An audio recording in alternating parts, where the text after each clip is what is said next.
Selamat pagi, selamat datang di Legacy. Legacy merupakan sebuah komunitas orang-orang yang berjiwa muda, penuh semangat untuk belajar, bertumbuh dalam setiap aspek kehidupan. Visinya Legacy adalah mencetak 1000 pemimpin di tahun 2030. Misinya Legacy adalah membawa banyak orang untuk mempunyai hidup yang penuh. Pada kesempatan kali ini, kita akan sama-sama mendengarkan speaker yang luar biasa. Selamat belajar, selamat menghidupi, dan tetap semangat. Please welcome. Punya pemikiran yang dalam, dan juga beliau ini Master of Habit and Productivity. Gila ya, keren ya. Nah, so teman-teman siapin catatannya, dan teman-teman kita beruntung banget pagi hari ini boleh dapat insight dari beliau. Yuk langsung kita lihat Sunday Punch-nya teman-teman.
Kasih tepuk tangan yang terbaik teman-teman untuk Ray Steven. Keren Ray.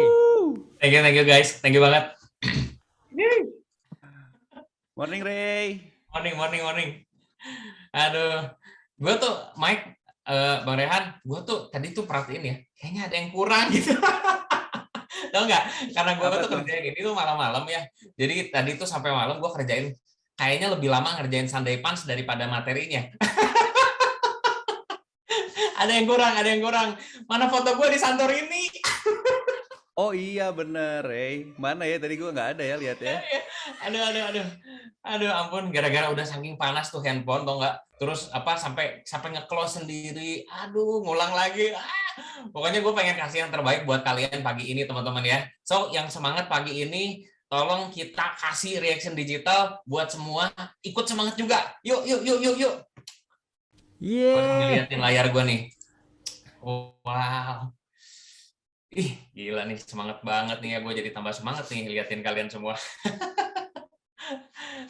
Oke, Mike, Bang Rehan, apa nih yang Yes. bisa gue ceritain nih? Yang Oke. perlu gue ceritain nih? By the way teman-teman, ini nggak sia-sia ya ngerjain Sunday Punch-nya, udah nge-punch banget ya, kayak ditonjokin ya kita ngeliat achievement-nya Ray ya. Asik banget ya. Oke, Ray, tapi mungkin untuk ada beberapa partner di sini yang mungkin belum terlalu kenal sama Ray karena kita pandemi ini udah beberapa sekian lama ya. Mungkin belum pernah ketemu langsung sama Ray. Pengen tahu Ray, sebelum di Prudential itu lu seorang yang seperti apa, yang ngerjain apa Ray sebelumnya? Oke, gue seseorang yang eh, yang pasti gue seorang manusia dari dulu sampai sekarang, teman-teman. Jadi gue terus mengingatkan diri gue, ya gue manusia gitu loh, teman-teman ya. Dan gue punya banyak kekurangan, tapi juga sekaligus Tuhan titipkan beberapa potensi untuk gue kembangin. Jadi gue merasa, Mike, bahwa dari waktu ke waktu itu kuncinya adalah pertumbuhan. Selama gue rasain itu, ya ups and downs dalam hidup gue itu cuman gimmick aja, Mike. Nah, terus tadi lu sempat nanya juga ya soal ngapain gitu ya. Gua ngapain sebelum di Prudential. Jadi mungkin tadi sempat gue info juga di Sunday Punch. Gue tuh kuliah di Unpar, teman-teman, 2006 ya.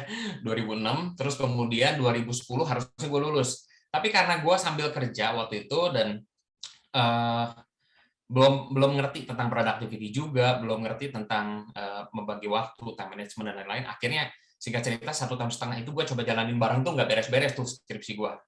Akhirnya gue mutusin buat berhenti kerja, dan satu bulan setengah kemudian skripsi gue kelar. Nah, akhirnya setelah gue lulus itu, Mike, sekitar 2011 ya, gue tuh mikir kerjaan apa ya yang bisa gue kerjain, tapi waktu gue fleksibel. Nah, terus kemudian jauh di dalam lubuk hati gue yang terdalam tuh, gue tuh pengen jadi developer, karena waktu itu properti itu lagi kencang-kencangnya ya, beli tanah sekian, dikembangin, didevelop jadi berapa rumah, terus kemudian wah pokoknya ngelipat banget lah itu ya.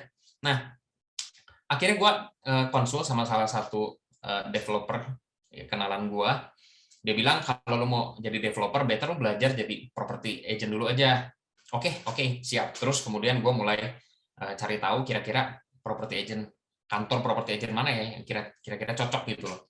Waktu itu gue pikir, gue masuk ke Ray White aja kali ya. Lucu kayaknya nama gue Ray, terus kemudian gue jadi agent di Ray White gitu kan. Biar hoki ya Ray. Biar White. Iya benar-benar.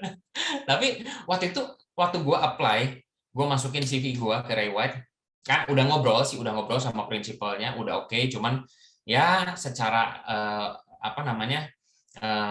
resmi gue harus masukin gitu CV-nya. Tapi pas gue masukin, pas gue keluar dari kantor Ray White, gue ditelepon untuk gue ketemu sama salah satu dari temennya gue. Dia bilang gini, Ray, lu mau nggak pegang kantor properti? Maksudnya gimana? Temen gue lagi mau kembangin kantor property agentnya, dan dia butuh orang. Wah, bisa pas banget gitu ya. Satu sisi gue, gila. Masa gue mau belajar tentang properti, tapi sekarang gue disuruh pegang kantor. Tapi kalau bisa gue jalan bareng sambil belajar, sambil gue pegang kantor, kenapa enggak? Gue jadi tahu banyak hal. Akhirnya gue ketemu, dan ternyata kami tuh cocok, Mike. Setelah ngobrol, cocok tuh. Terus akhirnya ngantor lah gue di situ. Kantornya juga cuma beda berapa ruko sama kantor Ray White. Tempat yang gue apply itu. Nah, singkat cerita, waktu itu nggak ada orang sama sekali, karena seperti yang teman-teman tahu ya, bedanya sama di bisnis kita, di agen asuransi. Agen asuransi itu license itu udah wajib ya, nggak bisa enggak. Kalian nggak bisa jualan kalau kita nggak punya license. Di properti itu enggak. Jadi banyak banget orang-orang yang jadi agent tapi nggak punya standar yang bagus. Akhirnya mereka jualan sendiri, nggak ngelaporin ke kantor dan lain sebagainya. Singkat cerita, kantor properti ini sapu bersih orang-orang lama, terus kemudian taruh gue satu. Jadi gue kerjain semua tuh, Mike. Dari mulai cari tim, cari sebagai HR berarti ya, terus kemudian gue pegang keuangan, kemudian gue jualan juga, terus kemudian gue bangun tim juga di sana, terus kemudian gue buka tutup kantor sendiri, terus kemudian kerjaan-kerjaan yang berhubungan dengan kebersihan kantor, gue kerjain sendiri juga semua. One man show ya, Ray. One man show, bener. Tapi sekaligus gue merasa itu proses yang bagus buat gue. Jadi gue tahu, oh kayak gini ya running kantor, kayak gini ya susahnya cari orang dan lain sebagainya. Nah, tapi akhirnya karena dijalanin, digelutin, akhirnya gue berhasil untuk, ya gue katakan gue berhasil untuk set satu kantor. Sampai akhirnya running, dan waktu itu berjalan, Mike, berjalan. Udah mulai ada tim dan lain sebagainya. Nah, itu kira-kira yang gue kerjain sebelum gue ada di Prudential, Mike. Berarti sebelum ada di Prudential lo udah running kantor sendiri ya, Ray? Kira-kira begitu, Mike. Oke. Tapi di saat di Prudential lo nggak running kantor loh, Ray. Ya. Tapi punya bisnis ya. Tapi punya bisnis, Ray. Itu kok pemikirannya gimana, Ray, waktu itu, Ray? Kenapa gue ada di Prudential gitu ya, Mike ya? Iya. Nah, jadi teman-teman, waktu itu ada 3 isu ya, 3 isu yang menurut gue penting dan jadi consideration besar buat gue. Pertama, waktu itu, Mike, gue ngerasa gue nggak ada waktu buat keluarga. Karena setiap hari itu, setelah gue pulang kantor, hampir setiap hari itu juga, setiap malamnya gue jemput istri anak, kemudian gue bawa ke gereja. Karena waktu itu aktif banget di gereja, setiap hari, Senin sampai Sabtu, Minggu udah pasti ada di gereja ya. Terus ke gereja gitu kan. Nah, tapi parahnya gitu loh, Mike, ya. Gue ngerasa, kok kayaknya gue ada di gereja, gue tuh bukan buat keluarga gue. Ya udah pulang ke rumah, udah pasti capek lah ya. Terus kapan waktunya buat gue keluarga? Jadi teman-teman, gue ngerasa bahwa waktu gue ada sama keluarga, belum tentu hati gue ada buat mereka, perhatian gue ada buat mereka. That's why gue merasa itu isu yang pertama, bahwa gue nggak punya waktu buat keluarga gue. Karena apa? Ingat ya, awalnya gue cari kerjaan yang gue bisa atur waktunya. Tapi akhirnya gue masuk dan gue running kantor, which is gue jadi manajer di situ, Mike. Nah, akhirnya ya gue office hour, dan waktu itu gue pulang, gue nggak ada waktu juga gitu buat keluarga. Gue bertanya sama diri gue, mau sampai kapan gue kayak gini? Gue tahu bahwa memang ada harga yang harus dibayar, tapi kayaknya untuk 3 tahun, 5 tahun, 10 tahun ke depan, kurang lebih kehidupan gue akan seperti ini. Karena gue berkaca sama manajer-manajer di kantor yang lain, Mike. Oh, kurang lebih ya kayak gini kehidupannya. Gue nggak ngebayangin bahwa itu kehidupan yang seharusnya, Mike. Itu yang pertama, Mike. Nah, teman-teman, yang kedua, tahun 2011 itu juga, waktu gue start di properti, Glenn, yang hari ini jadi leader gue tuh start di insurance, di Prudential. Kita waktu itu ketemu beberapa kali secara nggak sengaja, teman-teman. Ya, biasanya tuh di mall, di Pascal, terus di di kafe-kafe gitulah ya, kita suka ketemu. Nah, beberapa kali tuh Glenn sempat waktu itu ngajakin gue juga untuk gabung di Prudential. Waktu itu kalau nggak salah Glenn UM ya, Glenn ya, kalau nggak salah ya. Nah, ngajakin gue jadi timnya di Prudential, dan gue ngeliat kayaknya apa yang gue kerjain much better deh. Gue ngitung-ngitung waktu itu income gue di properti ya, setelah di rata-rata 1 tahun itu sekitar 10 juta lah per bulan. Kayaknya enggak.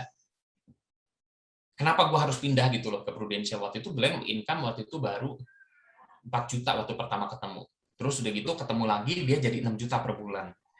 Terus Itu ketemu lagi 2011-an ya, Ray? 2011 dan seterusnya itu Mike 11, 12, 13 itu kan kita ketemu terus tuh tanpa janjian. Tapi gue percaya itu ya dipertemukan lah ya sama yang di atas, Mike. Terus gue tuh sampai mikir gitu ya, sampai akhirnya tuh Glenn bilang income gue udah 10 juta, 12 juta lah waktu itu ya. Situ gue udah mulai rada mikir. Pertama, saat itu gue udah married, 2014 gue married, Mike. Dan gue ngerasa kalau gue tetap ada di kerjaan yang sekarang, gue agak deg-degan. Kenapa? Karena istri anak gue kan harus dikasih makan, which is tanggung jawab gue tuh harus yang lebih fix, lebih pasti, lebih stabil. Kalau di properti lu bisa jualan sebulan, lu bisa jualan 2 bulan sekali, atau bahkan setelah lu jualan sebulan lu nggak jualan 3 bulan. Jadi income-nya kan walaupun gede tapi kan dibagi-bagi juga gitu loh. Nah, setelah gue hitung-hitung, kayaknya gue tetap di sekitar 10 jutaan, 12 jutaan. Glenn ini terus ngalamin percepatan. Nah, sampai akhirnya waktu di tahun-tahun sekitar 2015 itu Glenn udah reach sekitar 20-an tuh. Bener banget Glenn. Ini Gue curahan waktu hati itu Glenn nolak ya. Glenn cukup kejam teman-teman ya. Gue nggak suka sama bisnis asuransi karena gue nggak suka karena gue pernah punya pengalaman nggak enak sama agent asuransi, Mike, waktu itu. Jadi gue waktu itu pernah nggak enak lah, intinya diajak pergi ke kafe terus kemudian diprospek, diajak ngopi terus direkrut. Jadi gue ngerasa kok nggak pernah ada kejujuran dan ketulusan gitu. Udah ya ngomong aja dari awal, dari depan gitu kan, apa yang lo mau iniin gue jauh lebih appreciate gitu kan. Nah, atas dasar itu dan ketidakmengertian gue sama asuransi, gue nggak pernah kepikir untuk gue terjun ke industri itu. Jadi kadang-kadang pun gue cuman, ya Glenn, nantilah gitu kan ya, atau misalnya enggak, bahkan waktu itu gue bilang enggak gitu kan. Nah, akhirnya teman-teman, waktu Glenn reach 20 juta, gue udah mikir banget sih, ini apa ya yang salah gitu loh dengan kerjaan gue gitu kan. Sebenarnya sih gue masih punya hope gitu loh, gue di properti karena at the end endingnya gue tuh gue pengen jadi developer kan. Tapi gue pikir apakah kendaraan yang gue kerjain sekarang ini tepat atau enggak gitu kan. Bisalah tepat gitu ya. Gue selalu mencari pembenaran gitu kan untuk situasi gue saat itu. Nah, waktu itu Mike, gue ngerasa teman-teman bahwa jabatan gue cukup oke. Kenapa? Karena gue manajer kantor sekaligus gue dikasih waktu itu karena waktu itu gue merit, si bos tuh kasih gue saham 10%. Ya, saham 10% sebagai gift gitulah ya, sebagai hadiah. Which is menurut gue, wah lumayan ya. Artinya kalau kantor cuan, gue dapat bagian. Gue punya sense of belonging gitu ya. Tanpa gue ngerti bahwa mungkin saat itu juga itu adalah salah satu strategi untuk membuat gue tetap stay di properti gitu kan. Nah, gue ngerasa waktu itu gue bukan cuma jadi manajer, tapi sekaligus gue jadi direktur. Nah, problemnya soal income ini, yang pertama, kita tahu ada orang yang kerja, jabatannya tinggi, kerjaannya tanggung jawab pasti tinggi. Itu nggak ada lah jabatan tinggi, kerjaan rendah gitu ya. Terus kemudian income mereka tinggi. Itu mah rada mending. Menurut gua rada mending ya. Tapi buat gua saat itu, jabatan tinggi, kerjaannya banyak, income-nya menurut gua kok kayaknya nggak sesuai gitu loh. Ya. Nah, akhirnya gua ngelihat Glenn percepatannya kayak gitu, gua hampir menyerah teman-teman ya. Nah, jadi yang pertama soal waktu, yang kedua soal income, teman-teman. Yang ketiga, ini soal momentum. Momentum ini ada 2 kejadian. Akhirnya di tahun 2015 itu, kan 2015 gue join ya. Waktu itu gue mutusin buat, waktu itu gue bulan Februari, Raylin tuh lahir. Raylin lahir itu menurut gue adalah satu momen yang udah dipersiapkan. Ya dong, baby lahir minimal 9 bulan sebelumnya lu udah bisa nyiapin semua kan. Nah, tapi 2 bulan kemudian, yaitu bulan April, gue tuh masuk rumah sakit. Which is gue ngerasa ini satu event yang ngeluarin cost, ngeluarin biaya hidup, ngeluarin biaya yang tidak terduga dari rekening gue, yang nyedot dan ngabisin gitu loh. Ingat teman-teman ya, income gue nggak terlalu gede, so gue hampir bisa dibilang gue nggak punya tabungan saat itu. Boro-boro pengelolaan keuangan teman-teman ya. Nah, akhirnya nggak ada uangnya habis teman-teman, karena ada 2 pengeluaran besar. Di situ gue mikir, gila nih. Ternyata masuk rumah sakit mahal ya. Kalau gue masuk rumah sakit sekali lagi, gue mati nggak bisa bayar, atau gue nggak bisa masuk rumah sakit, pilihannya kan itu ya.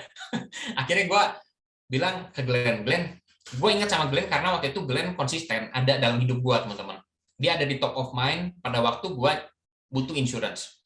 Ya, 4 tahun teman-teman. 2011, 14, 15, 16. 2011, 12, 13, 14, 15. Ya kurang lebih 4-5 tahun itu kita intens ketemu ya. Oke, gue kata Glenn, kita makan siang bareng, ceritain sama gue Glenn insurance kayak gimana. Dan menurut gue bagus banget ya. Dia ceritain apa? Ceritain Pak Ali teman-teman, Pak WLT ya. Menurut gue bagus, ini bagus Glenn. Gue mau.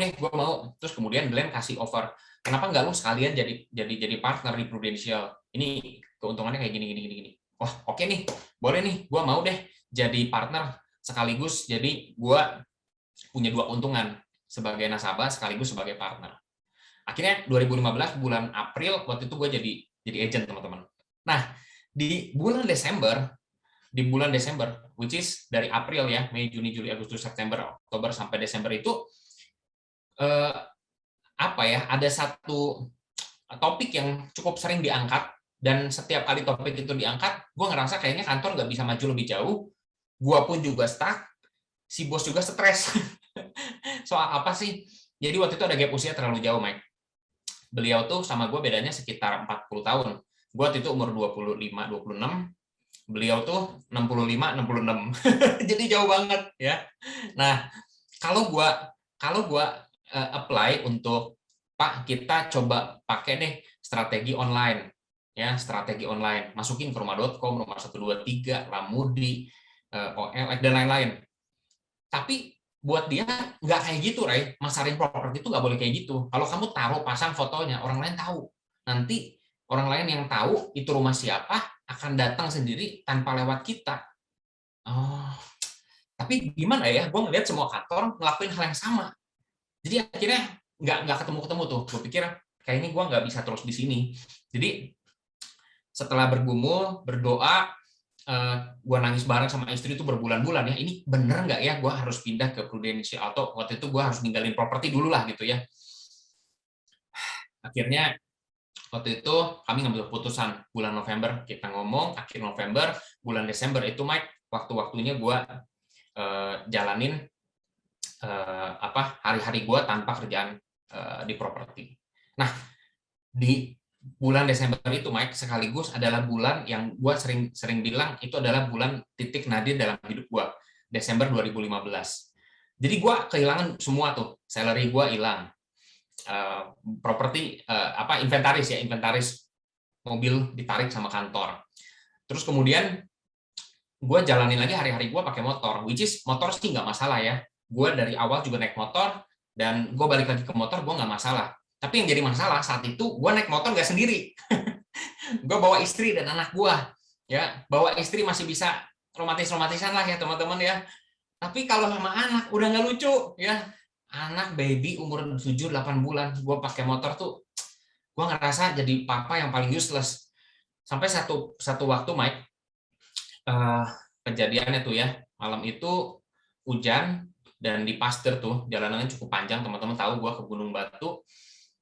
Gue tepuk kakinya Mei beberapa kali, gue tanya, Mei, Raylin kehujanan nggak? Nggak apa-apa, ketutupan.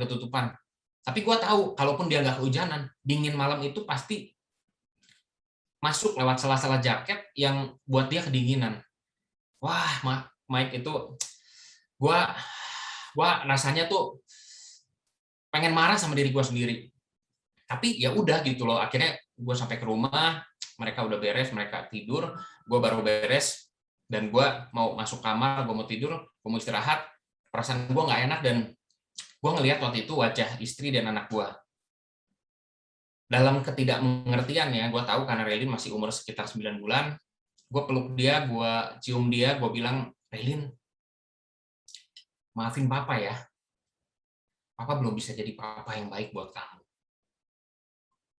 Nah, di situ gue berdoa sama Tuhan, apa ya? Apa yang bisa gue kerjain, yang bisa gue lakuin, sehingga fungsi gue sebagai orang tua, sebagai suami, itu bisa betul-betul kerasa sama mereka. Dan akhirnya saat itu, gue ingat, gue juga sekaligus berstatus sebagai agen asuransi di Prudential. Bareng sama Glenn. Akhirnya gue kontak sama Glenn. Glenn, apa yang harus gue kerjain? Apa yang harus gue lakuin? Kemudian Glenn kasih challenge waktu itu. Udah dikasih challenge, ya ceritanya berlanjut ya teman-teman ya. Intinya waktu itu gue nggak berhasil tuh achieve challenge-nya.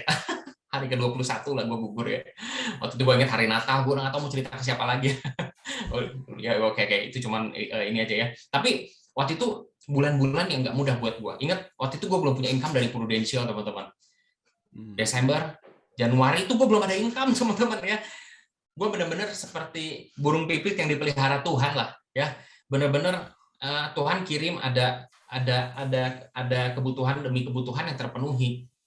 Tapi benar-benar gue nggak bisa lihat jauh ke depan. Gue cuma bisa lihat besok gimana gitu loh. Ya, gue ingat waktu itu momen-momennya sampai gue harus benar-benar yang namanya listrik itu ya bisa mati tuh di rumah ya. Bukan karena lupa diisi teman-teman, tapi karena memang nggak ada uangnya. Gue ingat waktu itu gue bayar uang fotokopi ya waktu itu buat keperluan gereja waktu itu ya. Even gue tahu saat itu gue nggak tahu mau bayar pakai apa. Gue pulang juga gue nggak tahu karena di rumah juga nggak ada uangnya. Gue bolak-balik ke ATM, masukin ATM-nya istri, ATM-nya gue. Kita saling transfer supaya bisa sampai gocap ya, sampai 50.000 baru bisa ditarik. Dan sedihnya lagi waktu itu teman-teman, gue harus gadein cincin kawin. Waduh itu berat. Wow. Itu nggak mudah buat gue. Itu adalah waktu-waktu yang menurut gue memproses gue. Nah, akhirnya puji Tuhan bersyukur bulan Januari gue punya closingan, bulan Februari itu gue mulai punya income. Bulan Februari itu income gue dari properti, which is salary gue yang sekitar 2,5 juta terakhir gue ninggalin properti itu keganti. Kemudian bulan April, bulan Mei gue achieve Bali Lombok waktu itu, berarti income gue sekitar 4 jutaan. Ya, dan seterusnya Mike ya. Kalau diceritain panjang nanti background terus. Ya. Kira-kira itu Mike. Yang pertama soal waktu, yang kedua soal income, dan yang ketiga itu soal momentum. Karena gue percaya bahwa ada banyak orang-orang yang hari ini kita lihat mereka berhasil hidupnya karena mereka bersahabat dengan yang namanya momentum. Ya, Oke, itu yang bisa gue ceritain teman-teman. Wow, kalau nggak dengar kayak gitu berarti sebenarnya waktu tadi dengar cerita terakhir lo Ray soal momentum, kayaknya berarti yang tadi waktu soal apa itu jadi kayaknya waktu gua ngebayangin kehujanan gitu ya, wah itu kayaknya jadi yang paling powerful ya. Nah untung memang Glenn punya endurance untuk tetap ada di hidupnya Ray ya, so artinya waktu Ray inget Glenn, nah Glenn masih stay strong ya, masih striving di Prudential ya. Yes. Wah gila keren Thanks, banget. Glenn. Yes, oke. Ray, boleh kita langsung masuk aja Ray. Hari ini most dangerous-nya apa nih yang sangat-sangat kontroversial nih ya? Oke teman-teman. Izinkan saya cerita tentang perjalanan hidup saya. Tadi aja cerita cuma sepotong aja udah berapa menit. Ini cerita perjalanan hidup pasti lebih panjang. Saya coba bikin versi lebih singkatnya ya teman-teman ya. Jadi hari-hari ini tuh Mike, teman-teman semua di Legacy ada beberapa orang di Legacy, ada beberapa orang di luaran yang tanya sama gua, Ray, kayaknya enaknya jadi lu udah biasa banget ngomong di depan, public speaking, kayaknya lu udah biasa banget ya. Kemudian mereka tanya, lu dulu belajarnya kayak gimana? Di situ gue jadi mikir, iya juga ya, gue belajarnya kayak gimana gitu kan? Karena nggak mungkin gue tiba-tiba bisa. Nah, gue ingat dalam perjalanan hidup gue dari zaman gue sekolah ya, setiap ada kesempatan untuk ngomong teman-teman, gue itu memaksakan diri untuk maju. Kalau zaman SMP dulu di ospek, siapa yang mau main drama, gue ngacung ya. Siapa yang mau main sandiwara, gue ngacung. Siapa yang mau baca puisi, gue ngacung. Pokoknya setiap hal yang berhubungan dengan ngomong di depan atau ya ngomong-ngomong lah presentasi dan lain-lain, gue akan menyerahkan diri teman-teman ya. Dan kenapa? Karena gue malas nyiapin. Tinggal apa yang harus gue omongin silakan terus gue ngomongin gitu tuh ya. Nah kalau nggak ada kesempatannya, gue akan paksakan, akan gue buat kesempatannya teman-teman. Jadi kalau misalnya lagi dalam rapat gitu ya, terus udah gitu gue mau ngasih ide, gue mau ngasih gagasan, pandangan gue, men, lu pernah nggak ada di situasi kayak gitu? Itu yang namanya deg-degan itu kerasa ya nggak sih? Lu mau ngomong sesuatu, lu mau nyampein sesuatu, deg-degan men. Nah Mike, waktu itu gue ngerasa bahwa ya udah gitu loh, gue paksakan. Tapi teman-teman, ketika gagasan itu mungkin ya diterima, kadang nggak diterima. Tapi gue ngerasa ada sesuatu yang seneng ya, enak ya gitu ya. Entah itu dopamin atau apa teman-teman. Tapi gue pengen dan gue mencapainya gitu. Nah, kalau ada orang lain bilang siapa ya yang mau jadi ketua, gue itu teman-teman termasuk yang nyodorin diri. Nah, zaman dulu teman-teman gue belum paham soal prioritas ya, jadi pokoknya ada kesempatan gue sikat ya. Jangan gue lah, yang lain dulu, yang muda-muda ya. Pokoknya kalau ada kesempatan itu, pas gue ditanya, gue menyodorkan diri. Oke, gue bersedia. Ya, bahkan di penawaran pertama, murahan banget ya gue ya. Langsung Supaya oke ya, apa Rey? teman-teman? Supaya gue lebih banyak ngomong, ya. Mulai dari komsel 9 sampai 12 orang. Kemudian rapat gitu kan 10 sampai 20 orang. Sampai akhirnya tahun 2015 itu, Mike, gue diminta, gue ditelepon. Gue belum pernah khotbah, by the way ya, sebelumnya. Tapi tahun 2015 itu gue ditelepon karena waktu itu ketua pemuda Majelis Daerah Jawa Barat. Gue Wow. ditelepon untuk khotbah di camp, di sebuah camp di Sulawesi Utara yang jumlahnya 2.000 orang. Wow. Gila nih, gila. Gue khotbah di depan, paling gue sharing di komsel ya teman-teman ya. Khotbah tuh gue belum pernah. Itu khotbah pertama gue, teman-teman. Kira-kira apa jawaban gue nih? Boleh dong tulis di kolom chat. Kira-kira apa jawaban gue nih? Jadi dari 9-12 orang ke 2000 ya? 2000. Wow. Gila Lundro, kata Ko Willy ya. Saya berdoa dulu. Gila lu, Bro.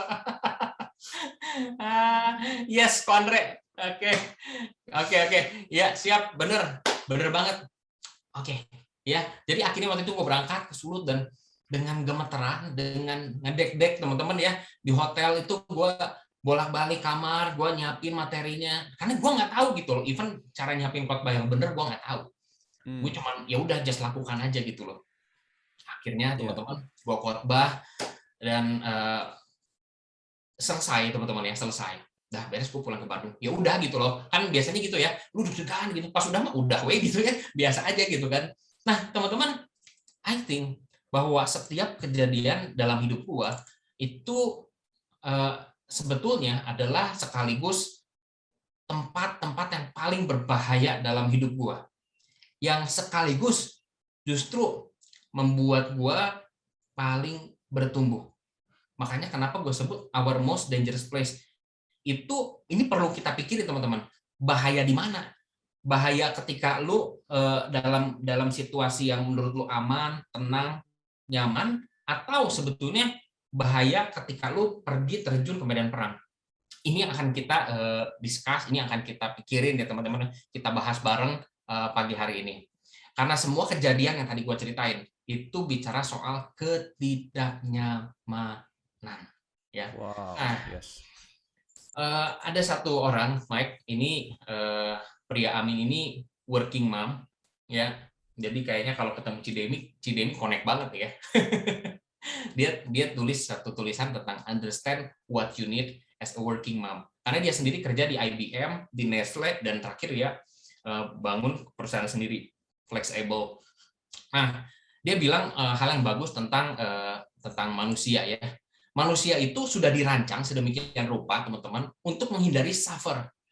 Apapun harganya, mereka akan berjuang, pokoknya gue nggak mau menderita, gitu ya. Dari ada yang namanya painkiller, gitu ya, obat penghilang rasa sakit, alkohol, bahkan sampai ke kasur tempat kita tidur, dibuat sedemikian nyaman supaya kita nggak ngalamin ketidaknyamanan, teman-teman ya. Nah, kita menghindari setiap kesulitan karena kita takut akan konsekuensi dari kesulitan tersebut. Padahal teman-teman ya, hardship endured bears the most incredible fruit. Hardship endured bears the most incredible fruit. Kesulitan yang paling sulit, teman-teman, itulah yang menghasilkan buah yang paling keren, yang paling banyak. Jadi teman-teman, ironis ya, ironis. Sementara kita melihat orang keadaan di sekitar kita itu bahwa bahkan alam semesta, teman-teman ya, mengajarkan kita ya, kita percaya Tuhan bentuk alam semesta sedemikian rupa untuk kita sadar gitu loh. Lihat gunung berapi, teman-teman. Lihat tanah di sekitar gunung berapi. Itu adalah tanah-tanah yang paling subur. Dari mana tanah subur itu dihasilkan? Kalau bukan dari letusan, luapan lava. Ya, waktu disikat sama lava itu habis ya teman-teman. Seems no hope, nggak ada kehidupan. Tapi setelah itu jadi tanah yang paling subur. Kalau kita lihat hari ini ada Ko Wendy di tengah-tengah kita ya, sebagai orang yang ototnya paling gede, paling kuat ya. Latihan Ko Wendy adalah proses latihan yang kita paling nggak mau buat lakuin. Kenapa? Karena suffer. Bahkan sebuah bunga, sekuntum bunga yang cantik itu dihasilkan dari biji yang tertanam di dalam kegelapan, kedinginan, kelembapan, which is mungkin ya, kalau biji bisa ngomong, Wah, dia akan ngerasain penderitaan. Sekali lagi, Rey. Jangan direkam kan Bang. ini ya, direkam ya. Oke. Nah, teman-teman bisa nonton nanti di YouTube-nya Legacy. Jangan lupa subscribe teman-teman ya. Oke. Asik. Nah, bahkan teman-teman ya, Tuhan udah buat sedemikian rupa ketika seorang perempuan mengandung 9 bulan ya, proses mengandungnya sampai kepada proses kelahiran si babynya itu adalah proses penderitaan. Ya, kita tahu di sini pain yang ada purpose-nya gitu loh ya. Kita belajar, which is bersyukur ya Pak Andre cukup sering ulang-ulang statement ini, pain with purpose. Tapi bagaimana kita memaknai pain, teman-teman? Bagaimana kita menghadapi pain? Karena we understand, ini si pria ya, pria Amin yang share, bukan Pak Amin ya. Di sini ada Pak Amin, by the way. Pagi Pak Amin, tapi ini bukan Pak Amin, ini pria Amin. Iya, amin. Dia bilang, we understand that nothing truly brilliant can exist without the hardship endured to get there. Nggak ada teman-teman sesuatu yang benar-benar bagus tanpa ada suffer, tanpa ada endurance untuk kita sampai ke sana. So teman-teman sadar nggak bahwa kita itu semua hari-hari ini menjalani satu kehidupan. Saya nggak tahu kehidupan seperti apa, tapi saya percaya kita mengejar yang namanya keteraturan. Ada pagi hari, kemudian kita sarapan, kita mungkin anak-anak sekolah gitu kan, kita mulai kerja, kita makan siang, kemudian makan malam.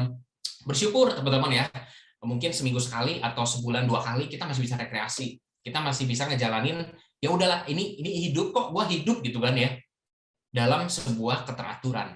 Tapi teman-teman, saya mau kasih lihat satu video ya, saya mau kasih lihat satu video untuk teman-teman, mungkin boleh coba relate ya. Oke.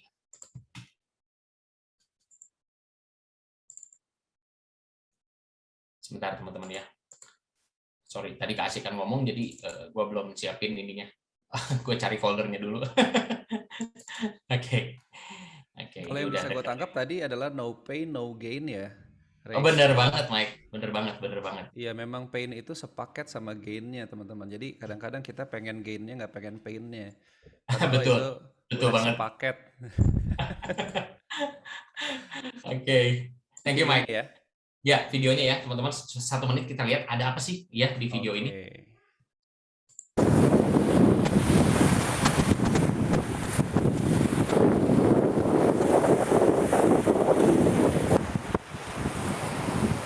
Here we are.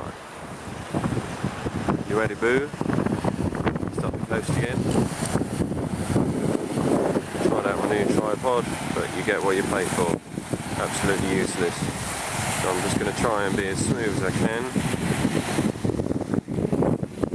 It's a little bit of slum here as well.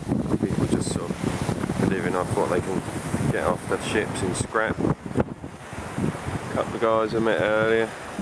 It was alright. It looks pissed off. That's the port I was at a little while ago. And that over there is Nuedabu. I have to pronounce it. So yeah. Lots of ships. Apparently there's a submarine up there, so some guy was trying to tell me. So I might try and check that out.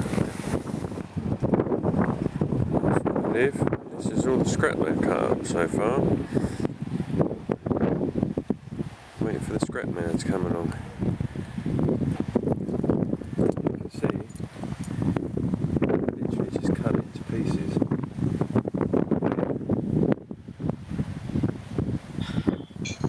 Welding torch or something, I guess, I don't know. Oke, teman-teman, apa yang kita lihat? Oke, teman-teman, bahwa jangan-jangan ya banyak orang menjalani sebuah kehidupan tanpa sadar mereka itu bak bak ya bahasanya, ibarat ya seperti sebuah kapal yang hari ini udah nggak berfungsi. Kapal itu ada teman-teman untuk kita pergi berlayar, pergi untuk mengantarkan dari satu tempat ke tempat yang lain.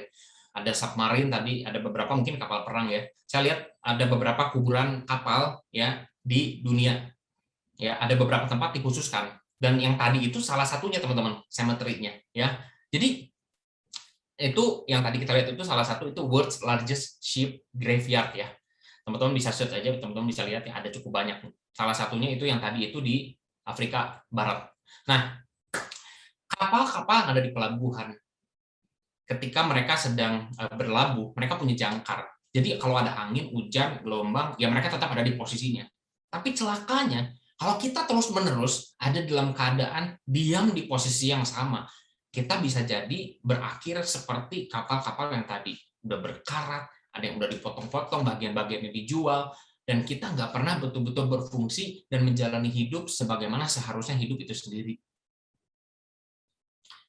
Saya mau ngajak kita teman-teman untuk bangun awareness kita. Bahwa ada situasi-situasi yang membuat kita nyaman, tapi justru situasi-situasi nyaman itulah yang bisa menghancurkan kita, teman-teman. Bukan cuma situasi. Teman-teman yang membuat kita nyaman, ya. Mungkin orang-orang terdekat kita yang sayang sama kita, yang bilang sama kita, oh, udahlah cukup aja, lu udah punya kerjaan sekarang, udah dulu gak usah ngambil resiko, udah deh, ya jalanin aja yang sekarang ada di depan, gak usah mikir aneh-aneh, kerjaan udah ada mau ngapain lagi. Terus Sering dengar itu ya, Rey? sering gue nggak alamin soalnya ya. Iya. Biasanya orang-orang deket teman-teman yang ngomong, karena mereka sayang sama kita, tapi mereka nggak tahu bahwa kita punya tujuan, kita punya visi yang besar. Nah, kalau ngelihat orang maju, itu mah bukan rezeki kita mah orang kecil, dan lain sebagainya. Gue percaya teman-teman bahwa Tuhan itu berdaulat. Dalam kedaulatannya, Tuhan juga sekaligus maha adil. Gue percaya bahwa setiap orang itu punya kesempatan untuk menjalani satu kehidupan yang lebih baik. Tapi itu semua perlu dimulai dengan yang namanya kesadaran. Nah, coba yuk teman-teman, yuk bangun nih kesadarannya yuk. Kita tuh sekarang ada di situasi yang kayak gimana sih? Situasi yang menumbuhkan, atau kita ada di situasi yang nyaman dan menghancurkan. Ya, saya mau kasih lihat teman-teman. Ada ini namanya ikan apa teman-teman? Ikan apa teman-teman? Fish gold. Balik goldfish ya. Tuh ya, kalau udah malam-malam saya dibuatnya jadi bolak-balik ya. Oke. Nah, nggak apa-apa ya. Ikan mas ini teh. Ikan kan fish, mas kan gold. Jadi bener lah fish gold ya. Oke. Betul. Nah, teman-teman bisa lihat ya, ada ikan-ikan yang cantik yang ada di akuarium kita dan ukurannya kecil banget. Bahkan saya dengar salah satunya itu ada yang benar-benar ukurannya cuma 4 cm ya, kecil banget teman-teman ya, seujung jari gitu. Dan sekaligus juga ada ikan mas yang gede banget teman-teman, gede banget. Apa yang membuat sebuah ikan mas, ekor ikan mas ini bisa jadi kecil dan bisa jadi sebesar itu, teman-teman? Bahwa ikan yang besar, ikan mas yang besar itu hanya bisa kita tangkap di danau, di tempat-tempat yang luas, ya. Nggak ada ceritanya teman-teman ikan mas sebesar ini ada di akuarium.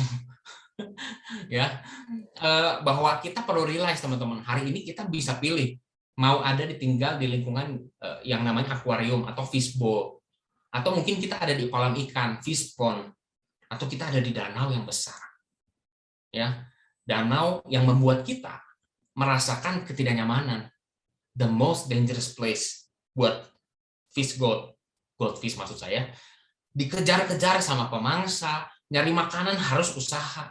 Yang satu, tiap pagi saya tahu besok dikasih lagi, ya, nanti sore dikasih, ya, dan seterusnya teman-teman.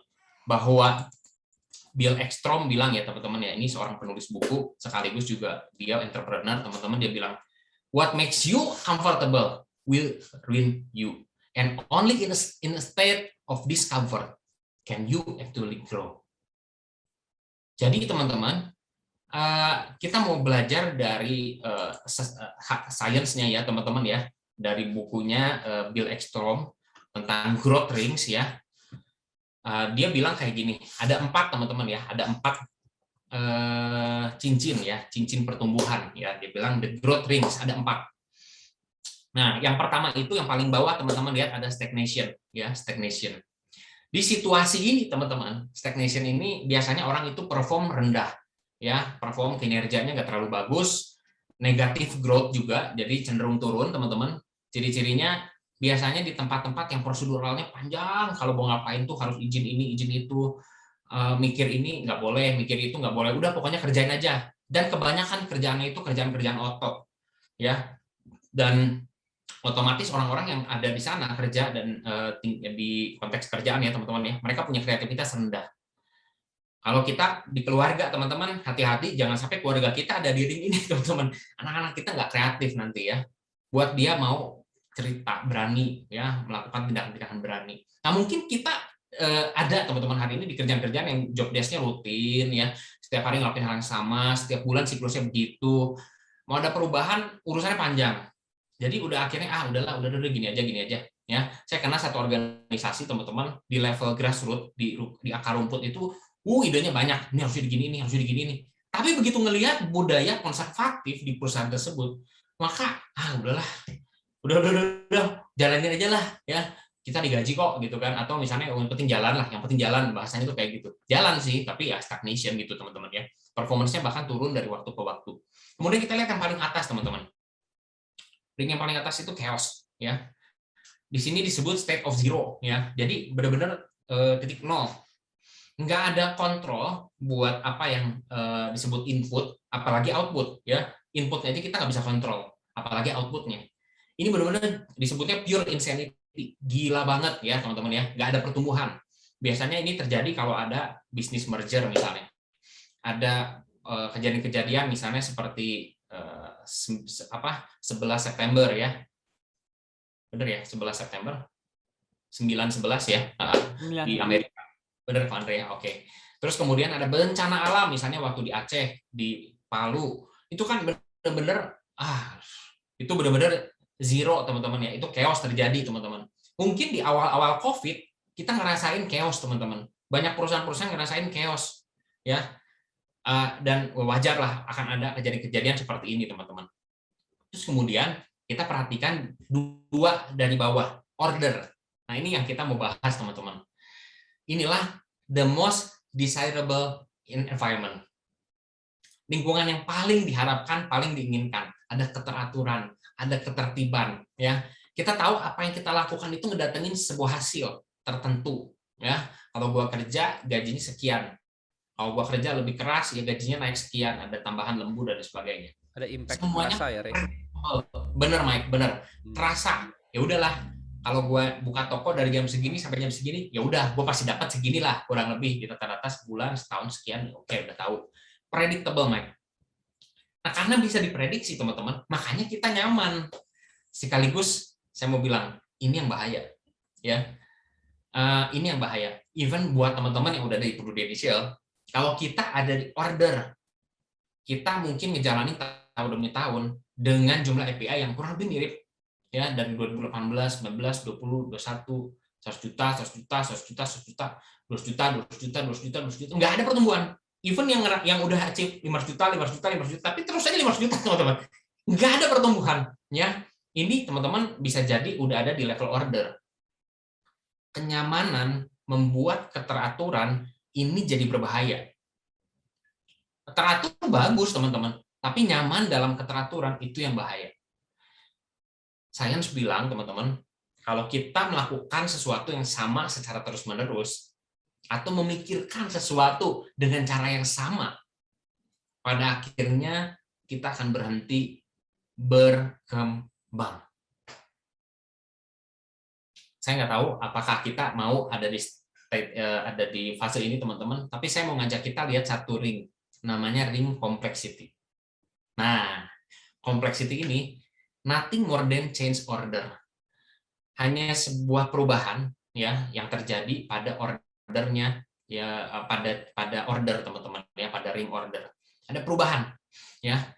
Dan kalau order ini dirubah, maka otomatis yang teratur ini dirubah, maka otomatis hasilnya pasti nggak bisa diprediksi. Kalau udah nggak bisa diprediksi, makanya kita nggak nyaman teman-teman. Gila, gue mau nyobain sesuatu yang baru nih, tapi gue nggak tahu hasilnya kayak gimana. Di situ teman-teman, siapa yang mau? Dalam hidup orang itu pengen kepastian, makanya orang beli asuransi jiwa. Nah teman-teman, itu topik yang lain ya. Tapi dalam hidup udah penuh ketidakpastian, ini gimana gitu kan, kebijakan pajak berubah, ini berubah dan lain sebagainya. Tapi orang pengen yang pasti. Sekarang diajak buat pindah dari keteraturan menjadi ketidakteraturan. Gila, gak mungkin. Udahlah, gua punya kerjaan sekarang, udah paling aman. Udah jangan aneh-aneh lah, ya. Jangan ngajak gua untuk gila-gilaan gitu loh keluar gitu ya. Tapi ini yang perlu kita tahu teman-teman, bahwa di complexity ini ada sustain growth, ada exponential growth. Nah, kalau udah ngomongin growth, siapa yang nggak mau? Pasti semuanya pengen. Semua pasti mau, Ray. Nah, Mike, ada pertanyaannya gini. Tapi kalau misalnya nih, kita sekarang ada di order, gimana caranya masuk ke zona complexity? Oke ya? Oke lah. Ya, pokoknya gue pengen denger dulu gimana caranya gitu kan bisa masuk ya. Nah, teman-teman, yang ada 3 cara, teman-teman. Ya. Yang pertama itu forced upon you atau dipaksakan kepada Anda. Nah, misalnya teman-teman mengalami pemecatan, teman-teman mengalami yang namanya PHK, teman-teman mengalami yang namanya bencana alam. By the way, soal PHK, pemecatan ini dialami sama si Eckford ya, yang tadi itu, yang keluarin teorinya. Dia pernah dipecat, dan dari dipecatnya itu, dia diajak bisnis sama temennya. Dan dia meneliti bahwa, akhirnya keluarlah teori yang hari ini, pagi ini kita bahas, teman-teman. Nah, dipecat. Faktor eksternal ya, Ray? Faktor eksternal. Ya, betul Mike. Dari luar terus ke kita gitu loh ya. Nah, misalnya contoh lain ditinggal orang tua. Tadinya kita mungkin hidup dari income orang tua, terus tiba-tiba orang tua nggak ada. Kita panik, wah gua harus ngapain nih? Nah, pasangan misalnya nggak ada tiba-tiba ya, kita kehilangan income. Itu kan memaksa ya, keadaan yang memaksa. Nah, Robin Sharma bilang kayak gini, di bukunya The Leader Without Title. Dia bilang, masa bergejolak itu membentuk pemimpin yang hebat. Saya ulangi, masa bergejolak membentuk pemimpin yang hebat. That's why kita perlu reframe situasi ini. Kalau ini terjadi sama kita, coba maknai secara berbeda, teman-teman. Bahwa ini adalah masa-masa yang membentuk gua sebagai pemimpin. Oke? Ya. Dan kalau kita reframe-nya udah benar, kalau kita memaknainya udah benar, maka kita bisa merespon dengan benar. Yaitu apa? Saya mau embrace situasi saat ini sebagai sahabat saya. Ya, ini adalah situasi yang saya mau terima ya. Dan ya, banyak hal lagi teman-teman yang bisa kita lakukan kalau kita pertama-tama udah punya makna yang tepat. Tapi saya mau bilang yang pertama itu dipaksakan ya, sesuatu yang dipaksakan pada Anda, force upon you. Yang kedua, teman-teman, ada someone can help you get there. Ada orang-orang yang bisa bantu kita ya. Teman-teman, hari-hari ini gue lagi ngajarin Raylin buat tidur sendiri seminggu sekali. Ya, entah ini excuse-nya kami sebagai orang tua atau ini memang kesempatan yang kita cari ya. Tapi setiap hari Kamis jam 9 lebih 15. Teman-teman yang suka nonton di Netflix tahu bahwa ada seri baru, ada episode baru dari Hospital Playlist. Ya. Nah, ini udah menjelang nih, udah mau beres nih ya, tinggal 2-3 episode terakhir. Coba yang nonton boleh tulis di kolom chat ya. Nonton ternyata ya Hospital Playlist ya, Ray. Waduh. Yes. Langsung tuh ya, paling cepat ya. Oke. Nah, jadi teman-teman, Ikjun itu nanti akan itu Hospital Playlist. Tapi itu kebayang nggak? Satu kali film itu 1,5 jam. Kadang-kadang kalau kita sambil makan, ini bahaya banget teman-teman ya, sambil makan, karena nonton film Korea itu menggairahkan untuk makan teman-teman ya. Jadi biasanya lebih lama, kita beres jam 12. Dan malam itu biasanya kita minta Raylin buat tidur sendiri. Raylin cuma seminggu sekali, kamu belajar ya untuk tidur sendiri. Dia tuh nangis, dia turun lagi ke tangga, dia nangis lagi, dalam emosi yang berusaha untuk diredam. Kita berusaha untuk tenang, tapi kadang-kadang seringkali sih nggak tenang ya. Terus kita jadinya emosi gitu kan ya. Kenapa cuma seminggu sekali gitu kan. Tapi kita tahu gitu loh bahwa, ayolah, come on. Karena ini bagus buat kamu. Ini bagian bagaimana kamu sebagai orang tua itu jadi mandiri. Sebagai anak itu kamu bisa jadi mandiri. Nah, teman-teman, saya tahu ini sesuatu yang nggak nyaman buat dia. Tapi saya dorong dia untuk masuk ke complexity, untuk kebaikan dia. Nah, teman-teman, celakanya hari-hari ini ada banyak orang tua di era pandemi, mereka justru pas lagi anaknya study from home ya, mereka justru bantuin anaknya, didiktein, terus begitu kedengeran lagi ya suara orang tuanya itu lagi ngebacain gitu kan, itu tuh jadinya wah bodor lah ya. Tapi menurut gua lucu gitu loh, anaknya lagi stres sama gurunya, lagi digeser ke complexity supaya grow, tapi malah dibantuin sama orang tuanya. Buat apa nilai bagus kalau itu nggak datang dari kalau itu nggak menghasilkan pertumbuhan? Lucu, jadinya lu tarik lagi ke order. Gue berharap ya, dan gue percaya dengan kelas-kelas parenting yang lagi adain, kita nggak jadi orang tua yang seperti itu, teman-teman. Pak Utoro, salah satu coach dalam hidup gue yang menurut gue satu terms yang dia keluarin itu powerful ya.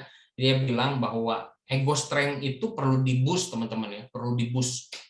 Caranya dengan kayak gimana? Salah satunya mendoublekan target kita. Salah satunya dengan membuat lebih pendek timeline-nya. Nah, itu latihan-latihan yang bagus supaya ego strength kita bisa bertumbuh. Ingat Coach Handoyo, waktu 2 tahun lalu sebelum pandemi kita ikut kelasnya. Kita sebutin, kok saya 300 juta. Re, kamu tuh bisa ya 380 juta aja ya. Tapi gua tahu gue di situ lagi di stretch ya. Dan akhirnya apa, teman-teman? Kita boleh bertumbuh ya. Nah, guru, orang tua, coach, kenapa kita perlu dibantu? Karena natur kita itu biasanya cenderung pilih yang mudah, teman-teman. Nah, pertanyaannya, gimana kalau kita nggak cukup beruntung? Kita nggak punya situasi yang memaksa kita nggak punya orang-orang yang membantu kita. Mungkin kita terjebak di order atau parah-parah di stagnasi, teman-teman. Yang ketiga ini, trigger it yourself. Trigger it yourself. Picu oleh diri sendiri, teman-teman. Ya, mulai dengan menyadari situasi saat ini. Teman-teman boleh cek agendanya, teman-teman. Hari ini kesibukan kalian seperti apa? Ya, kesibukan kalian secara kuantitas dulu deh. Ya, apakah agenda masih bolong-bolong? Apakah agenda masih banyak yang kosong? Coba buat lebih penuh, teman-teman ya. Coba buat kuantitasnya lebih banyak, teman-teman. Nah, hari ini saya tahu di Legacy udah cukup banyak orang yang penuh agendanya. Angela Duckworth ya, Angela Duckworth dalam bukunya Grit, dia pernah ngobrol sama seorang psikolog kognitif namanya Anders Ericsson. Terus dia tanya kayak gini, apa sih Pak yang ngebedain pakar, seorang orang yang jago banget gitu ya, sama orang-orang biasa? Karena saya ngerasa, menurut si Angela ya, saya ngerasa saya udah latihan, saya udah olahraga pagi setiap hari dari umur 18. Mungkin saat itu dia umur 45, mungkin 50. Tapi kok kayaknya gue udah beresin gitu 10.000 jam gue, 10 tahun gue, tapi gue nggak kayak atlet-atlet yang jago gitu loh, larinya dan lain sebagainya. Erickson bilang bagus, yang ngebedain pakar dengan orang biasa dalam berlatih itu bukan cuma ngomongin soal kuantitas, tapi kualitas latihannya. Latihannya mereka beda. Mereka ukur, teman-teman. Mereka buat pertumbuhan. Kalau hari ini latihan 4 menit 37 detik. Besok mereka targetkan 4 menit 30 detik. Dan seterusnya. Mereka press diri mereka sampai akhirnya mereka bisa ngalamin kompleksitinya, teman-teman. Ya, mereka ukur. Kita kan sambil dengerin podcast, sambil dengerin lagu ya. Beda pasti, teman-teman ya. Apalagi yang di gor sambil jajan, wah pokoknya udahlah ya. Ko Wendy tahu banget, makanya nanti ikut ya ke apa namanya itu health Heist. betul banget ya. Nah, jadi teman-teman banyak iklan ini sharingnya gue nih. Oke. Nah, karena latihannya beda, teman-teman. Kalau kita mau trigger diri kita sendiri, coba buat berbeda. Mereka lakukan pencatatan dan mengusahakan peningkatan di setiap latihan. Kalau misalnya hari ini teman-teman punya list namanya kayak gimana? Apakah itu kebanyakan orang-orang yang selevel dengan teman-teman? Ya, saya dengan Pak Utoro lagi mau coba set satu training ya teman-teman untuk tim. Halo tim, halo Bu Ica dan kawan-kawan, halo Rosa. Kita lagi mau coba bikin satu latihan, yaitu bikin list nama paus. Bikin list nama paus. Ayo, yuk tulisin nama-nama yang kita, gila-gila nggak mungkin, gue nggak berani. Coba tulis. Yang biasanya kita cuma berani orang-orang selevel, tingkatin. Bikin list nama khusus paus. Bayangin aja udah merinding teman-teman ya. Berapa banyak gitu loh omset yang bisa teman-teman kumpulin. Bukan omset, kita mau bantu mereka ya. Nah, Brian Tracy, teman-teman, dia bilang bagus kayak gini. Move out of your comfort zone. You can only grow if you are willing to feel awkward and uncomfortable when you try something new. Waktu teman-teman cobain sesuatu yang baru, teman-teman akan ngerasa awkward, aneh, uncomfortable, nggak nyaman. Kapan terakhir kita ngerasa aneh? Kapan terakhir kita ngerasa nggak nyaman, teman-teman?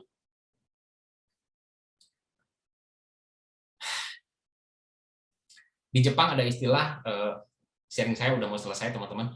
Di Jepang ada istilah Kaizen, continuous improvement. Improvement yang terus-menerus. Ini di manajemen pasti belajar ya, teman-teman ya, semua yang di ekonomi pasti belajar.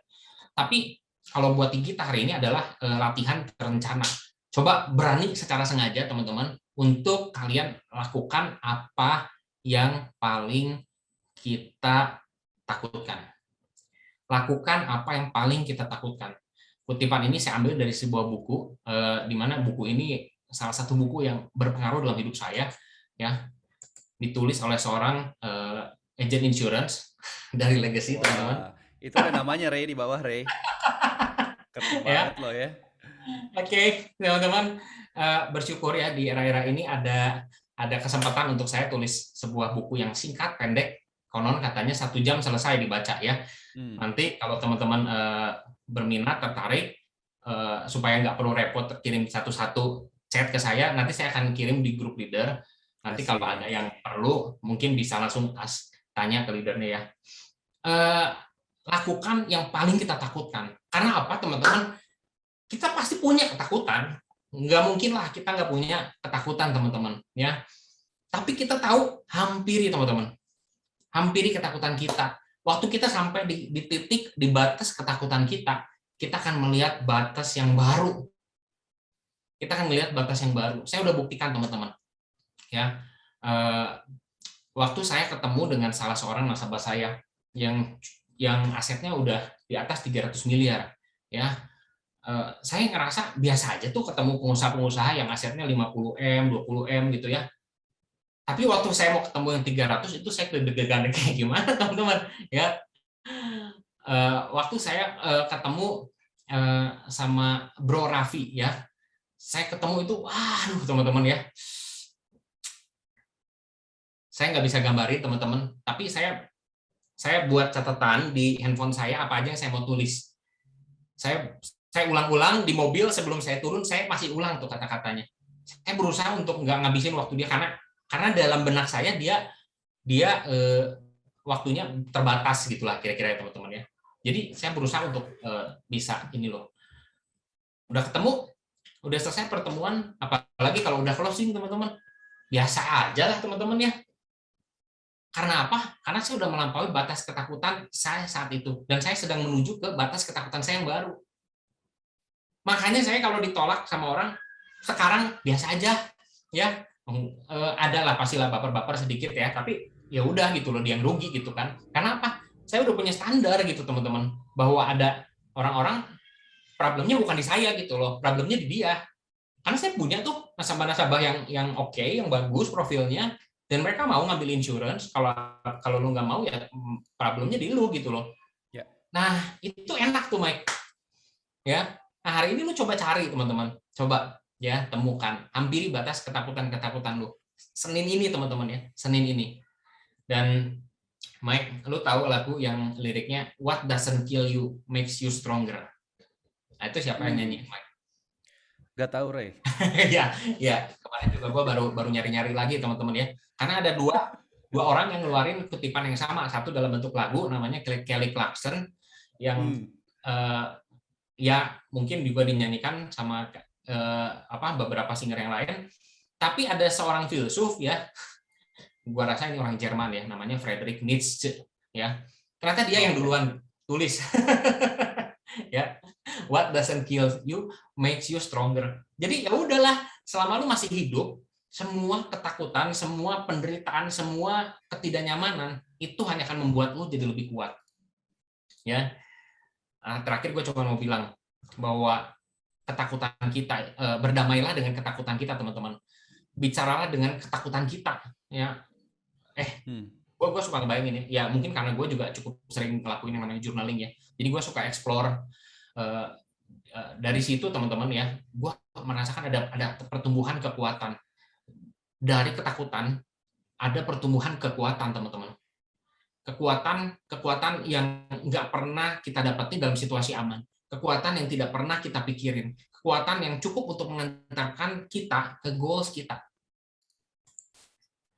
Nah, terakhir teman-teman, slide terakhir, Henry Ford bilang, when everything seems to be going against, remember that the airplane takes off against the wind, not with it. Akan selalu ketemu dengan sebuah ketidaknyamanan. Sampai ketemu teman-teman di... Wow. Keren banget teman-teman. Kasih dong aplaus terbaik dong buat Ray. Keren, Ray. Keren banget, Thank you, Ray. Keren bingit. Keren bingit. Thank you. Gila ya, ini daging semua ya teman-teman ya. By the way, Ray, dari tadi kalau gue perhatiin banyak banget kutipan-kutipan atau banyak banget hal-hal, prinsip-prinsip yang lu dapat dari buku ya. Kayaknya lu banyak baca buku ya. Banyak ya, Ray? Bener, Mike. Beberapa buku tahun ini gue ulang sih, Mike.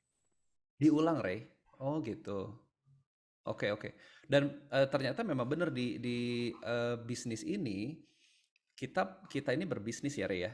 Jadi kita perlu untuk equip diri kita, nggak cuman hanya apa yang dikasih sama leader kita, apa yang dikasih sama legacy, tapi kita perlu benar-benar tahu, kita di sini berbisnis loh. Ya, jadi tanggung jawab kita nih teman-teman, kalau kita mau maju, kita perlu belajar lebih. Nah, kita cari sumber-sumber yang lebih ya. Tadi menurut gua keren banget, road to complexity itu ada 3. Betul ya, Ray? Yes. Untuk kita bisa masuk ke area complexity. Nah, menurut gua di legacy ini kita yang 2 hal itu kita udah dapet loh. Ya, ada orang yang pengen untuk kita maju dan mau bantu kita. Dan kita pun hari ini lihat lu sharing, Ray, kita bisa trigger diri kita sendiri untuk yuk maju yuk. Yes. Nah, yuk bisa yuk. Bisa, Tapi kalau 2 hal ini saat ada kesempatannya kita nggak lakuin, jangan-jangan kita masuk ke nomor 1, nanti sesuatu harus dipaksakan sama kita. Ya, mau nggak mau, iya kan? Gitu. Oke, teman-teman, gue yakin pasti dapat banyak hal dari sharing Ray hari ini. Boleh, teman-teman kalau mau nanya langsung unmute aja. Ini hari ini luar biasa banget ya, untuk setiap partner dan leader yang yang mau nanya, boleh langsung nambahin juga boleh, Mike. By the way, mau nambahin Ya. juga boleh, Mike. Pasti teman-teman di sini punya banyak pengalaman. Mungkin Silakan, Mega mau teman-teman. nanya bagaimana supaya lebih berani kalau ditelepon sama Ko Andre. Aduh, itu mah kayaknya urusan pribadi aku ya. Beda, itu kan nggak boleh di sini.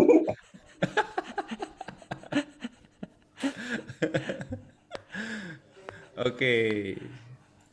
Mengenai ketakutan ya, gue sendiri pribadi waktu dulu background singer yang biasanya ditelepon orang untuk di booking, ada job ini itu. Lalu di Prudential harus nelpon orang, nah itu takut juga ya.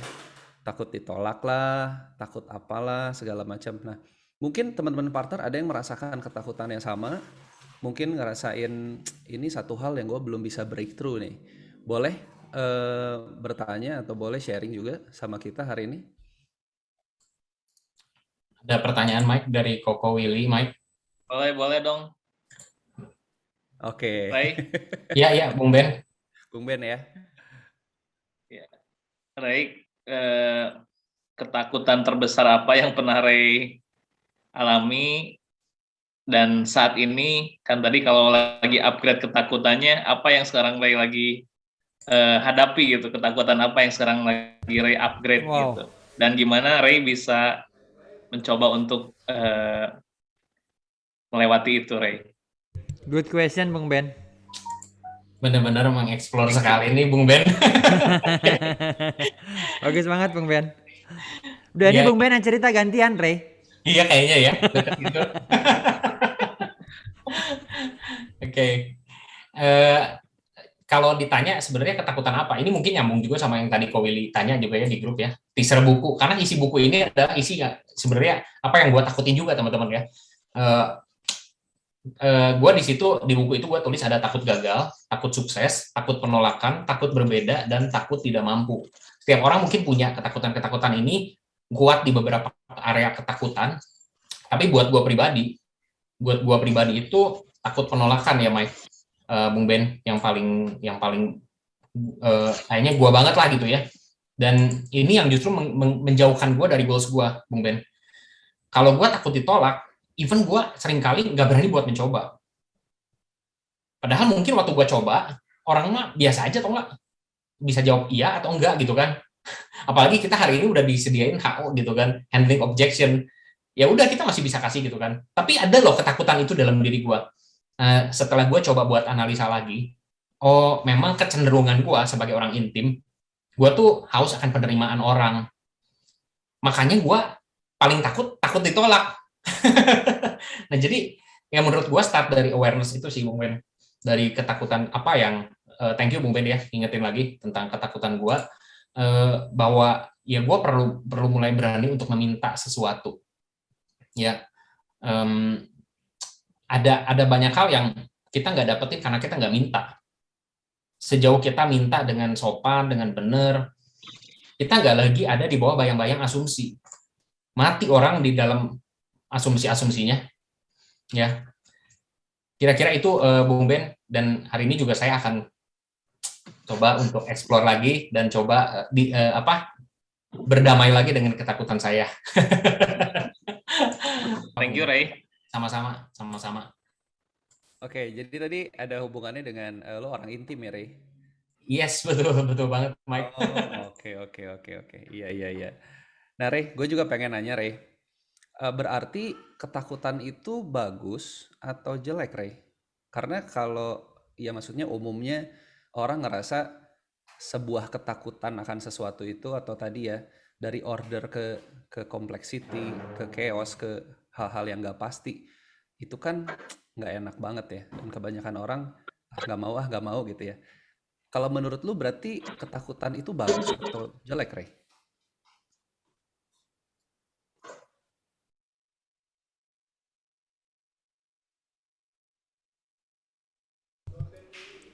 Ray menghilang tiba-tiba. Iya, ini Rolly gantiin dulu ya. Lagi semir rambut, kayaknya lagi semir rambut. Oke. Teman-teman boleh loh kalau ada yang mau nanya, mungkin di chatting juga boleh. Teman-teman. Tes. Oke, Pak Ray. Iya. Aduh, ini sebentar gambar saya bisa nggak ya? Oke. Ya maaf ya teman-teman. Oke. Saya nggak tahu kenapa tiba-tiba tadi. Oke. Apakah ketakutan itu sesuatu yang bagus atau enggak? Menurut gua, Mike, hari ini setiap rasa yang bisa kita rasakan itu Tuhan izinkan untuk kita rasakan sebagai sebuah trigger, sebagai sebuah sinyal. Jadi nggak ada satu rasa yang jelek, itu nggak ada sebetulnya. Tapi bagaimana kita, apa yang kita lakukan pada waktu kita merasakan rasa-rasa yang menurut beberapa orang hari ini nggak boleh lu takut, nggak boleh lu ragu-ragu, nggak boleh lu sedih, nggak boleh lu marah. Sebenarnya bukan nggak boleh kita merasakan itu semua, toh kita nggak mau pun juga kerasa gitu loh. Tapi apa yang perlu kita lakukan dengan, betul banget Ko Diki, respon, apa yang perlu kita lakukan. Nah teman-teman ada di buku Overcoming Fears, jadi setelah kita checklist nih dari 5 ketakutan tadi, ya mana yang mungkin kuat gitu loh ketakutannya di area kita. Saya tuh kasih 8 cara teman-teman untuk bisa deal dengan rasa takut. Yang pertama sih gue di situ bicara soal menyadari, teman-teman, menyadari, menerima dan merasakan ketakutan kita, ya. Karena kalau kita nggak menerima, teman-teman, Carl Jung itu seorang filsuf, ya teman-teman, ya. What you resist persists. Sesuatu yang lu tolak, yang lu sangkali keberadaannya, justru akan semakin kuat, semakin ada di situ. Kita nggak bisa menghadapi sesuatu yang kita enggak, kita denial gitu loh, teman-teman. Enggak kayak gitu, teman-teman, ya. Kita di sini belajar, yuk terima dulu, rasakan, ya teman-teman, ya. Malah gue ajak buat merasakan supaya kita benar-benar kayak ngopi bareng lah gitu sama ketakutan kita. Kita tahu dia ada di situ gitu loh. Nah, yang kedua, penting untuk kita cari tahu apa sih yang benar-benar kita pengenin. Karena kalau kita nggak tahu tujuan kita nih, kenapa kok tiba-tiba ngomongin tujuan? Ada alasannya, teman-teman, ya. Karena biasanya kita tuh jadi takut kalau kita nggak tahu tujuan kita mau kemana. Ya, kemana? Gue tuh jadi takut, teman-teman, ya. Tapi kalau misalnya, gue inget ya, waktu kecil Pak Utoro itu pernah dia disuruh nganterin obat ke rumah orang yang lagi sakit. Dan waktu dia mau anterin, itu dia pergi ngelewatin kuburan. Biasanya dia takut lewat situ, tapi dia tahu ada tujuan. Makanya dia langsung berlari, dia nggak mikirin lagi yang lain-lain, pokoknya dia maju aja. Dia menghadapi dia maju ke tujuannya. Nah, itu that's why kenapa dalam hal ini juga, dalam perjalanan kita di bisnis ini juga kita perlu tahu tujuan kita, teman-teman. Ingat lagi, teman-teman, goalsnya apa. Nah, yang ketiga, ngobrol sama ketakutan kita. Ya, ngobrol sama ketakutan kita. Kita bilang bahwa ada tujuan yang besar loh, ya. Jadi gua nggak mengizinkan lo untuk menghambat gua. Nah, itu poinnya tuh, Mike. Ya, kalau misalnya hari ini, misalnya gua nggak takut gagal, gua nggak takut dengan kegagalan gua terima kegagalan gua bahkan gua bakal siap, ya, buat kalau misalnya gua takut gagal, ya, gua bakal siap untuk menghadapi kegagalan gua lagi. Kalau misalnya gua tahu tujuan gua, dan gue akan bilang itu sama si ketakutannya gue. Nah, waktu lu bilang sama ketakutan lu sendiri, lu lagi benar-benar secara ini entah real atau enggak, ya. Tapi buat gue sih, teman-teman, gue suka tulis itu di jurnal gue. Ray, gue bilang, Ray, lu seorang pribadi yang berani.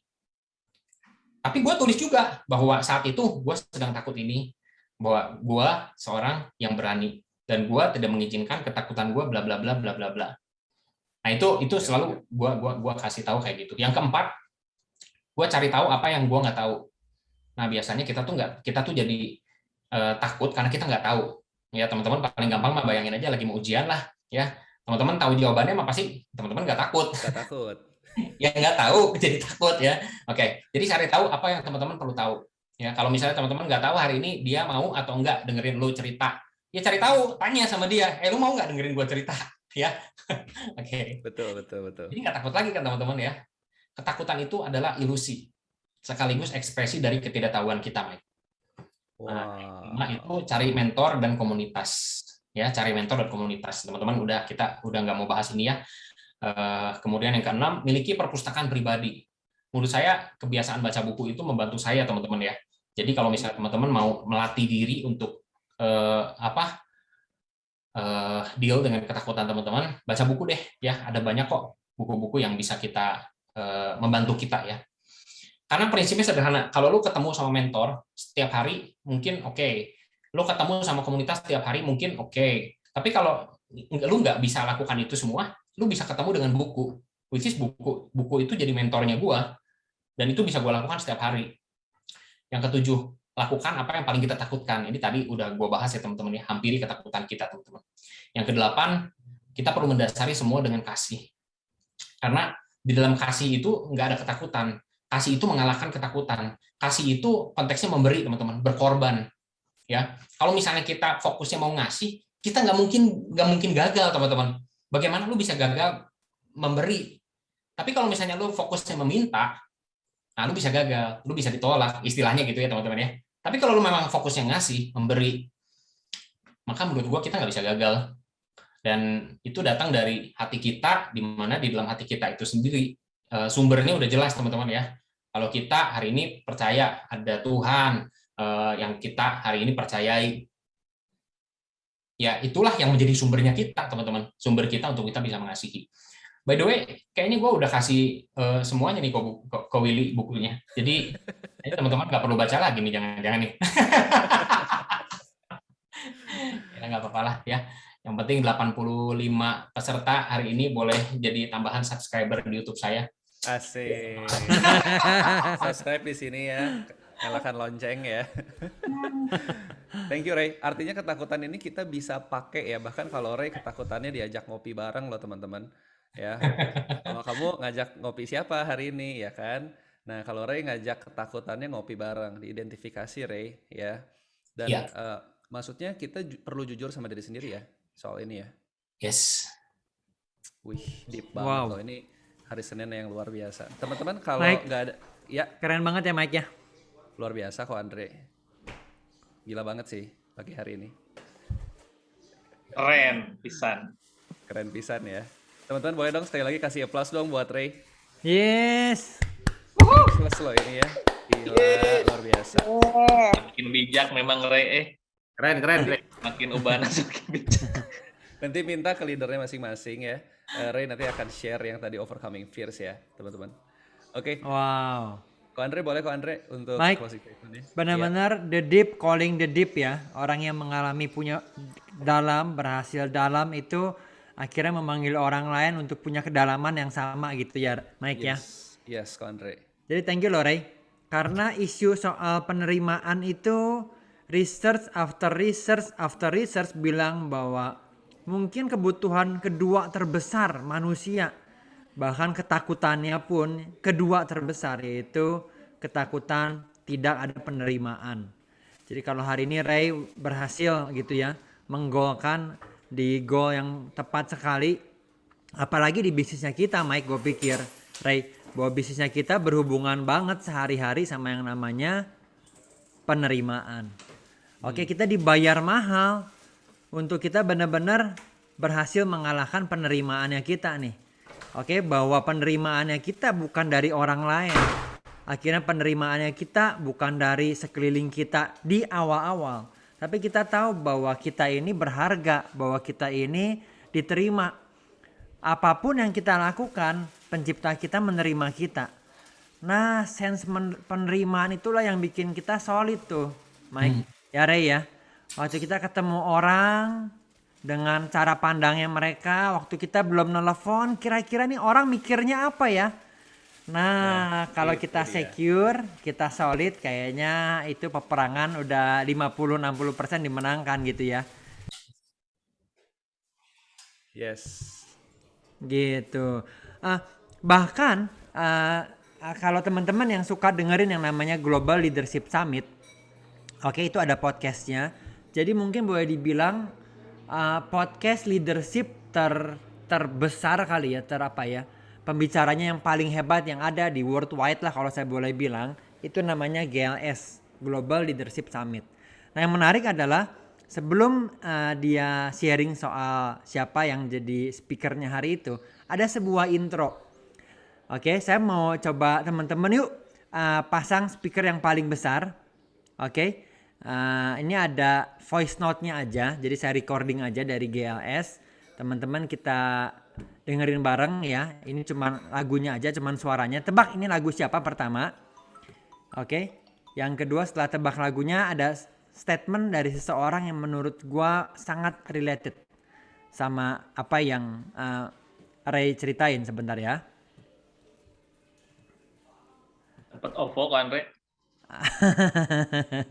Everything rises and falls on leadership. Kedengaran nggak sorry tadi suaranya? Kedengeran kok Andre. Oke ya, kita dengerin ya. Tebak ini suaranya siapa yang pertama. Jadi dia cuman intronya doang. Dia mengcombine dari beberapa speaker yang pernah ada. Yang paling berkesan dia bikin potongan-potongannya doang. Nah potongan pertama coba tebak ini suaranya siapa. Everything rises and falls on leadership. Siapa teman-teman? John C. Maxwell. Oke ya. Don't know what you need to work on as a leader, you know who does? Everybody else. Nah Saya pengen kita dengerin yang tadi ya, yang The Pathway itu menurut gua keren banget. Ini sangat related sama apa yang Ray ceritain. Suaranya dengerin baik-baik. Pathway to your greatest potential is straight through your greatest fear. If you want your team to stay relevant. Asik, saya ulangi sekali lagi ya. Everything rises and falls on leadership. If you don't know what you need to work on as a leader, you know who does? Everybody else. The pathway to your greatest potential is straight through your greatest fear. Wow. Hah? The pathway to your greatest potential is straight through your greatest fear. Wow. Hah? Oke. Seringkali potensi terbesar dalam hidup kita ada di belakang ketakutan terbesar yang kita punya, teman-teman. Oke, ada ketakutan yang hari ini kita tahu. Seringkali kita tahu, bukannya kita nggak tahu apa yang kita perlu lakukan. Tugasnya kita hari ini sebagai leader, sebagai partner, saya kok cukup yakin ya 90% dari kita tahu loh apa yang kita perlu lakukan. Oke. Tapi seringkali itu ada di belakang fear-nya kita. Dan saya mau bilang hari ini, the greatest potential in your life, ya, seringkali ada di belakang your greatest fear. Wow. Oke. So, Ray, thank you Ray sudah menceritakan itu dengan luar biasa buat kita. The pathway to your greatest potential is straight to your greatest fear. Apa yang lu takutkan hari ini, teman-teman? Nah, kalau kita nggak berhasil mengalahkan ketakutan kita hari-hari ini, di depan ada pain yang lebih besar. Tadi Rehan sempat bilang, cicilan, betul. Ya, perlu minjem sama orang itu jauh lebih besar painnya. Oke, perlu nggak bisa ngasih yang terbaik buat anak-anak. Kuliah anak-anak, bingung kontrakan, ya, nggak punya income yang naik terus buat mempersiapkan pensiun, ya, itu menurut saya bahkan pain yang jauh lebih besar daripada pain yang ada cuman penolakan yang hari-hari ini. Pertanyaannya adalah, what is your greatest fear, teman-teman? Karena hal-hal yang terbaik ada di belakang your greatest fear. Wow. Apa sih yang jadi your greatest fear? Apa sih yang hari ini lu tahu lu perlu lakuin, tapi kayaknya gue nggak lakuin karena ini deh. Ada hal yang besar yang udah dipersiapkan Tuhan dalam hidup Anda dan saya. Oke, ada tim yang besar, ada visi yang besar. Kalau kita nggak punya tahu fear-nya apa, jangan-jangan kita nggak punya visinya apa. Oke, kalau kita nggak punya fear, kita nggak tahu fear-nya apa gue hari-hari ini ya. Jangan-jangan kita circle-nya bukan ada di circle yang tadi Ray bilang soal circle yang bagus, circle yang complexity, bukan ada di circle-nya sana. Cek, karena ketakutan lu menceritakan sebenarnya tujuan lu apa. No wonder lu gak punya ketakutan. Karena jangan-jangan lu gak punya tujuan. No wonder lu gak punya, karena lu gak punya sebuah tujuan yang besar. Oke? Jadi thank you banget buat hari ini.